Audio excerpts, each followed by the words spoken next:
In light of what's happened in Belgium and in Paris and indeed on mainland America, just clarify for me what you would do. If you were President of the United States tomorrow, what would you do and what would you tell countries in Europe to do to combat ISIS?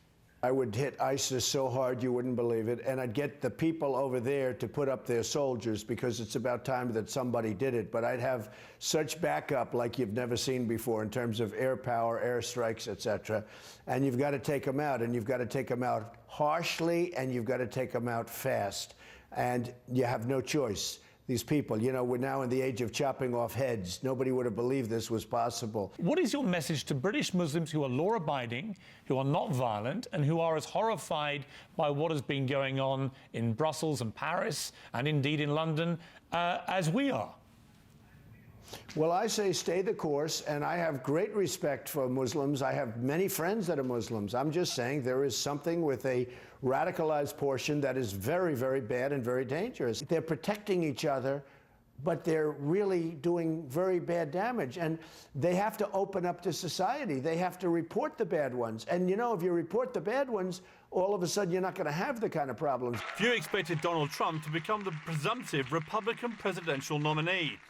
Now, in the running to become leader of the free world, he's warning the relations of the UK could be frosty after David Cameron called his views on Islam stupid, divisive and wrong. It looks like we're not going to have a very good relationship. Who knows? I hope to have a good relationship with him.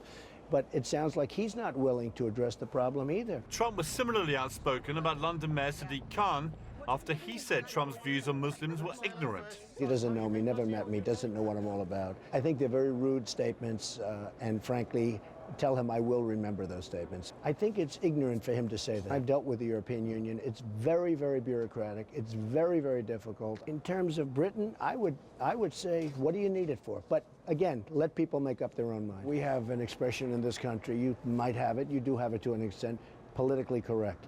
We are so politically correct. Like, you can have a conversation with me for 10 minutes and there'll be one word that's slightly out of line that you might say or that I might say, and immediately it's a big deal. It is absolutely hurting our country. It's hurting our country because we can't tell it like it is. And I think what people are liking about me, hey, look, I went to the best schools, I'm a good student, all that stuff. I can be so politically correct like you've never seen. I tell it like it is. I like telling it like it is. I want to make a point and I want to get to the point. But we're going to make America great again, and I think that's what people believe, and I know that's what's going to happen. How rich are you? Well, I'll tell you what, I put in my financials. They are unbelievable, and they show. You know, I never thought I'd have to be doing this. When I ran for office, I knew I had to do, you know, the financial thing. And if you look at the financials, it's way over $10 billion, $10 billion, which is a damn good job. That's all your assets put together, yeah, is it? everything, if you add it up. What's the biggest check you could personally write, do you think? Oh, I don't know. I'd have to sell things. I mean, I can write a big check, but I'd sell things. If I wanted to finance a campaign, I could do it very easily, and I am financing. You know, I've self-financed the whole thing up until this point. Your old sparring partner, Lord Sugar, yeah. He thinks he can write a bigger check than you. Yeah, no, he's a small-timer. Don't forget, Sugar works for me. Every time he makes money, he because pays you it own part of the format of The Apprentice. With Mark Burnett. So every Have you thought of firing him? No, I think he's doing a nice job. Has he still got the show going? It's okay. Yeah. But Sugar works for me, so but he's quite critical of you in your presidency, right? I don't know anything about it. I know he went to my club and he liked my food.